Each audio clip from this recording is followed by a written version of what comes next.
Good afternoon, my dear students. Myself, Dr. Grish Goyal, Assistant Professor, Department of Agronomy, School of Agriculture, IIT University, Gwalior. Students, I hope you all are good and stay at home safely. मैं आशा करता हूँ कि आप सभी लोग घर पे होंगे, सुरक्षित होंगे.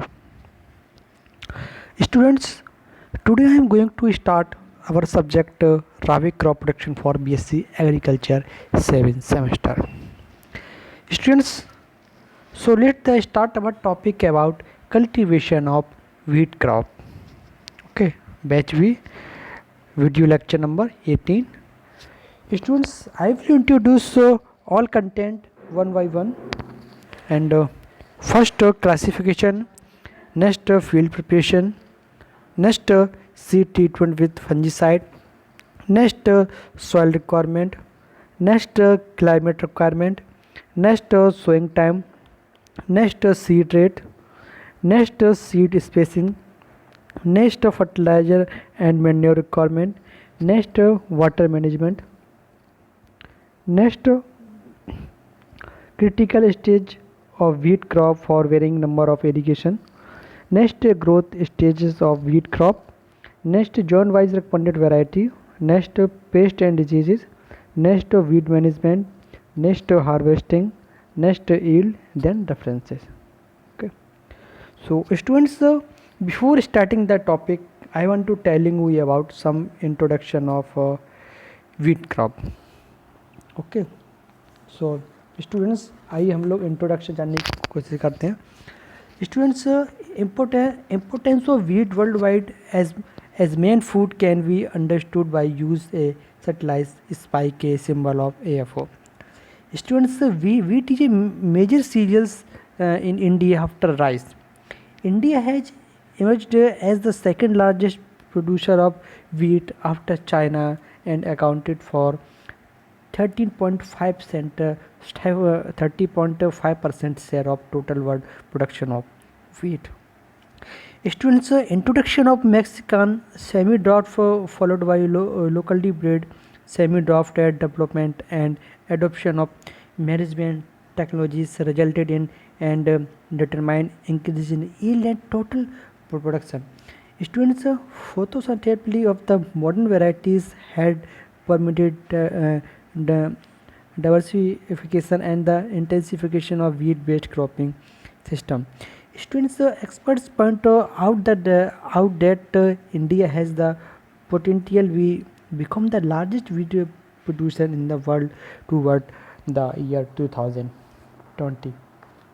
Students, wheat contribute 30% toward global food basket, followed by rice 27% and corn 25%. Students, it is an important cereal food crop supplying energy to major chunk the population. Students, nutritionally it is the most important source of energy. Carbohydrate content 72%. Besides being the only cereals with a large protein content, it's 11%. It is also rich in niacin and the thiamine, carotene and iron 5.3%.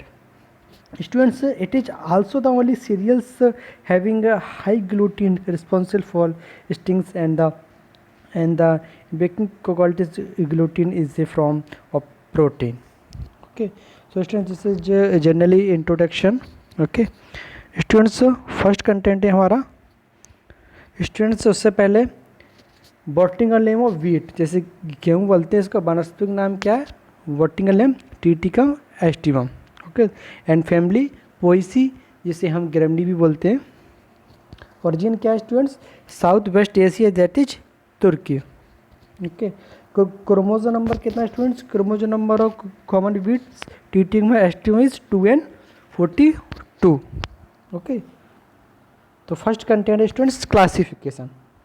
Okay, तो students आइए हम लोग classification जानने की कोशिश करते हैं. जैसा कि हमने आपको पहले भी बताए हैं क्लासिफिकेशन क्या होता है, तो उसी प्रकार हम आज भी आपको बताने की कोशिश करेंगे कि classification. Okay, so students, classification, there are common wheat bread, they are different type wheats in four type, ठीक है। तो पिछली बार मैंने आपको बताया था जो वीट हैं कितने कितने टाइप के हैं। तो स्टूडेंट्स आइए देखते हैं। तो आपका पहला यहाँ पे कॉमन वीट ब्रेड वीट, इसे हम टीटिगमेस्टियम बोलते हैं, ठीक है। द इट्स हेक्साप्लॉइड 2n42, जो क्रोमोसोम नंबर कितना है 2n42। Students important species but mostly grow in India, okay, जो इंडिया में ज़्यादा ग्रो किया जाता है, ओके। फिर students occupies about 87% of wheat area, okay. Students introduced in India by Borlaug from Mexico, hence called Mexican dwarf wheat is and responsible for Green Revolution. Okay. Next students, durum macaroni wheat, किसे बोलते हैं triticum durum. Students ये tetraploid है 2n28, इसका chromosome number है 2n28, okay. Students use for suji and semai preparation के लिए ज़्यादा यूज किया जाता है, ओके। फिर students this occupies about 12% of wheat area confined to central and southern India, okay. So this is durum macaroni wheat.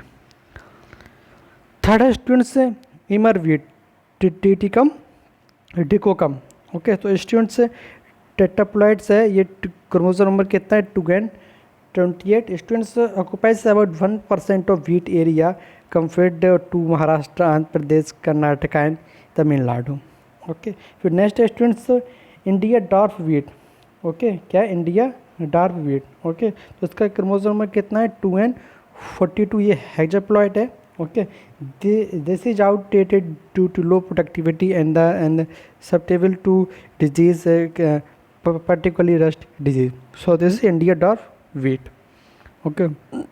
तो next content student field preparation, okay. Students plow it is with an iron plow and 2 to 3 times and cultivar and prepare the land to a fine tilth. So this is field preparation. फिर next students seed treatment with fungicide. तो students treat the seed with carbendazim or therum 2 gram per kg और seed तो 20 hours before sowing. Students हमको seed treatment करना है sowing से पहले, 24 घंटे मतलब सोइंग से पहले करना है। तो किसकी चीज़ से करेंगे, कार्बेंडाजिन और थीरम से हम लोग 2 ग्राम पर केजी के हिसाब से हम लोग सीड्स तो 24 आवर्स बिफोर सोइंग हम लोग ये सीड ट्रीटमेंट कर सकते हैं, ओके। फिर नेक्स्ट है हमारा सॉइल रिक्वायरमेंट, ओके। कौन कौन सी सॉइल रिक्वायरमेंट है स्टूडेंट्स आइए देखें। Students deep built and sandy loam and sandy clay loam with nearly natural pH are most suitable for wheat cultivation. In heavy soils crop may suffer due to poor drainage. So student this is soil requirement. Next students climatic requirement, okay.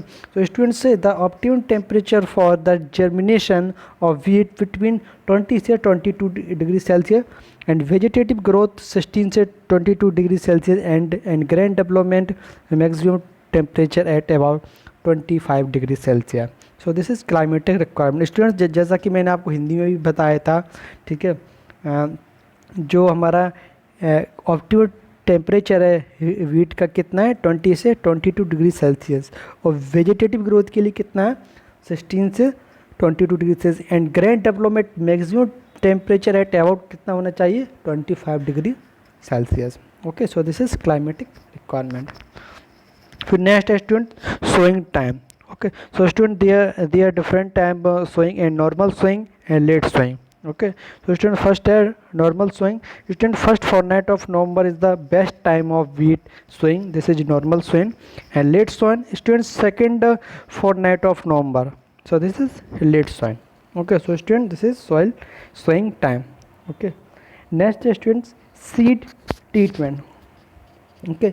So students there are different types seed rate and for normal sowing and for late broadcasting and for developing requirement. So student first for normal sowing 100 kg seeds per hectare So this normal sowing. Second, late broadcasting student 135 kg seeds per hectare and late and broadcasting. Third student for dabbling required students 25 to 30 kg seeds per hectare for dabbling requirements. So this is seed rate. Okay. फिर next है students seed spacing. Students ये पहले भी मैं आपको हिंदी में समझा चुका हूँ, मैं इंग्लिश में भी आपको बताने की कोशिश कर रहा हूँ, हिंदी में दोनों में both. Okay students, this seed spacing. Students irrigation wheat is spaced 22.5 centimetre between row and 8 से 10 centimetre between plants. Rainfed wheat is spaced 25 to 30 centimeter between row and 5 से 6 centimeter plant. So this is seed spacing. फिर next है students fertilizer and manures requirement.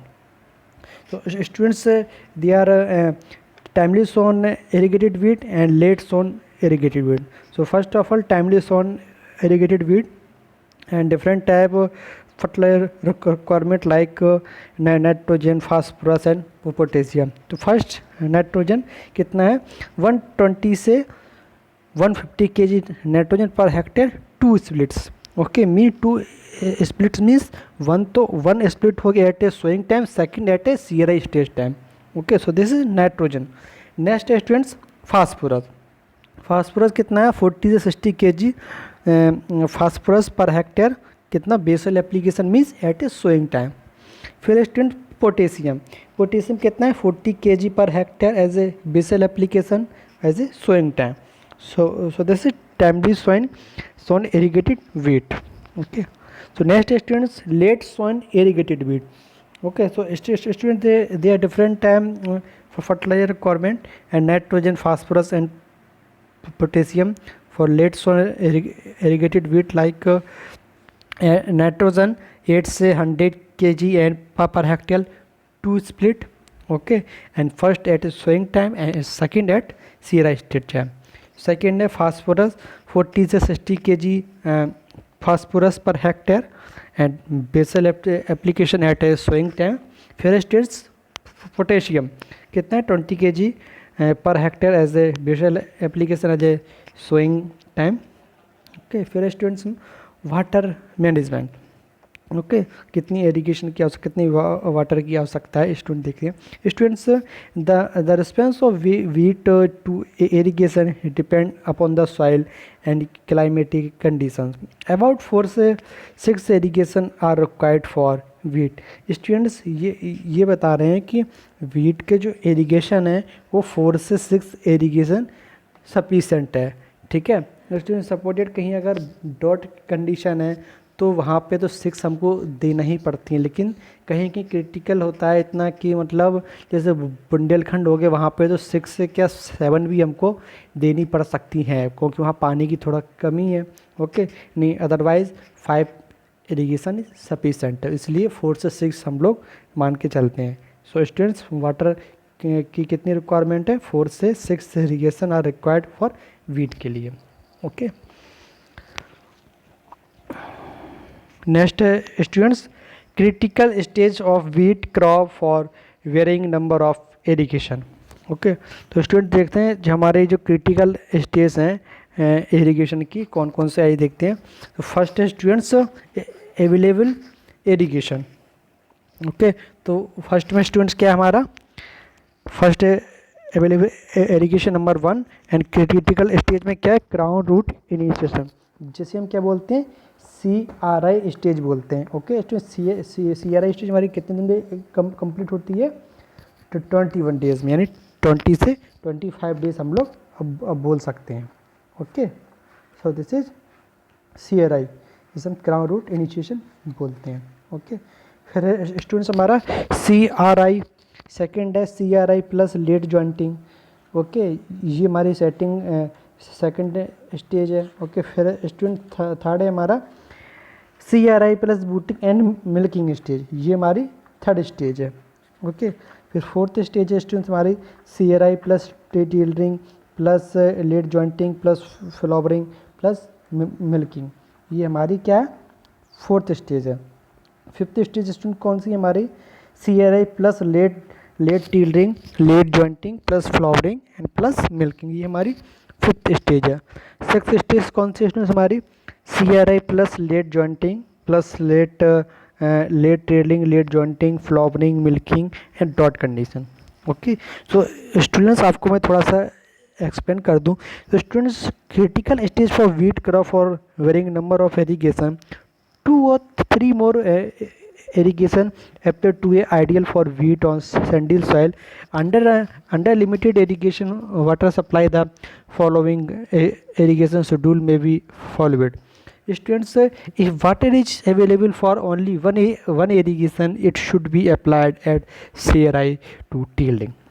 Okay, students, if available for 2 irrigation, first irrigation at CRI to tilling and the second 7 or 8 week after first irrigation flowering. Students, if water is available for 3 irrigation, the first at CRI and the second and third at intervals of 6 to 7 weeks. Okay, students, those the three irrigation should be given at CRI, flowering and milking stage for higher wheat yield. It is since higher number of irrigation may not have significant effect on grain yield. On timely sown wheat, the last three irrigation may be nursery at several instances. So this is still critical stage of wheat crop for varying number of irrigation. Okay. Next, students, growth stages of wheat crop. Okay, so students, wheat plant thought various stage of growth as described below. And first, students, pre establishment stage, इसके अंतर्गत आपके pre emergence and emergence आते हैं। फिर second students vegetative stage, इसके अंतर्गत seedling, crown root stage and tillering आते हैं। फिर स्टूडेंट्स जॉइंटिंग। फिर स्टूडेंट्स हमारा थर्ड है रिप्रोडक्टिव स्टेजेस, इसके अंतर्गत students booting, heading and flowering आते हैं। फिर स्टूडेंट्स हमारा पोस्ट एंथेसिस स्टेजेस, इसके अंतर्गत हमारा filling, maturity and harvesting. So this is 4 stage होती हैं। एक पहला pre establishment stage, second vegetative stage and third reproductive stage and fourth post anthesis stage. So this is growth stages of wheat crop. Okay, next students, अब next students joined by recommended varieties. Okay, so students, there are different types on northwestern plain zone and northeastern plains and central zone and peninsular zone and north hill zone and southern hill zone. Okay, so students हम लोग कहाँ पे कौन कौन सी variety recommend कर सकते हैं, जैसा कि जोन वेस्टर्न जोन में हो गया, जोन वेस्टर्न जोन हो गया हमारा, इसमें क्या PBW 502, PBW 226 and 396, KRL 19, HD 2285, Raj 3756 ETC। Okay, ऐसे ही हमारे नॉर्थ ईस्टर्न प्लांट में हो गए स्टूडेंट्स, जैसे हमारा उत्तर प्रदेश वगैरह हुआ, जैसे K402, PBW 550, DBW 17 ETC। Student actually में जो नॉर्थ ईस्टर्न प्लांट है वो K402 वैरायटी दिख रही है, ये माही K402 है। ओके, ये कानपुर से पब्लिश्ड हुई है CSA से। Okay, so student they are different zone and different varieties. Okay, next students pest and diseases. Okay, so students, there are different type pest and diseases, and brown rust and yellow rust, black rust, loose smut, kernel bunt, alternaria leaf blight, powdery mildew and termites. Okay, so this is different type pest and diseases. Okay,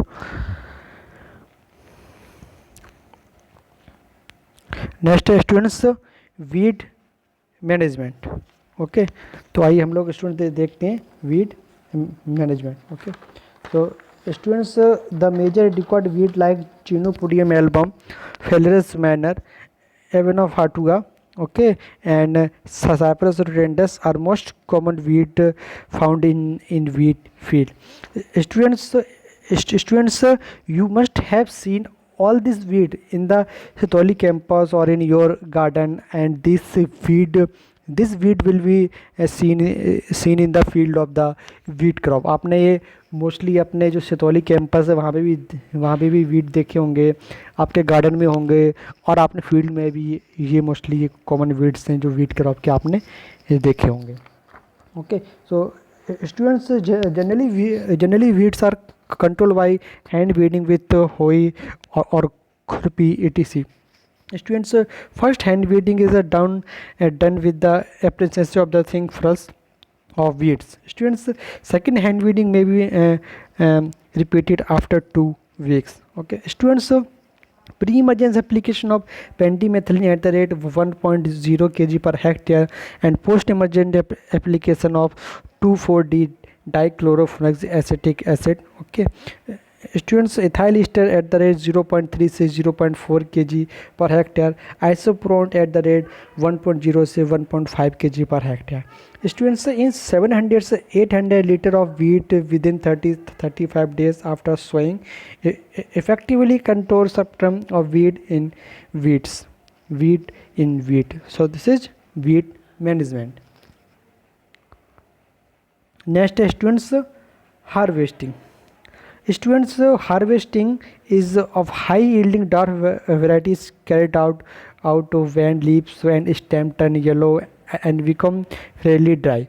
Students, to avoid loss in yield, crop should be harvested before it is that ripe.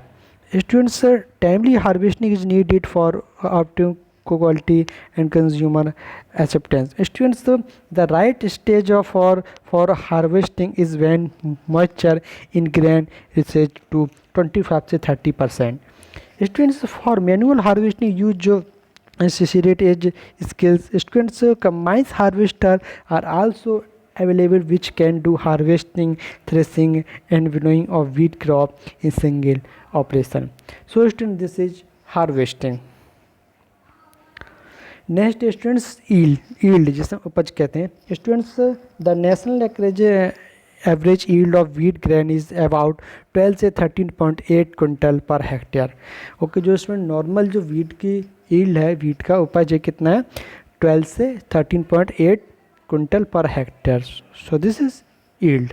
Okay, so students, references में गोयल गिरीश ये मेरा खुद का self है और भी कहीं से मैंने कलेक्ट किया है, तो कुछ चीज़ें इसमें आधे से ज़्यादा मेरे द्वारा हैं, तो मैंने खुद का मैंने लिखा हुआ है।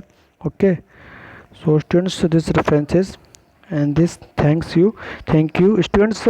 This topic is finish cultivation of wheat crop. Okay, so काफ़ी अच्छा टॉपिक है ये, cultivation of wheat cereals crop के लिए।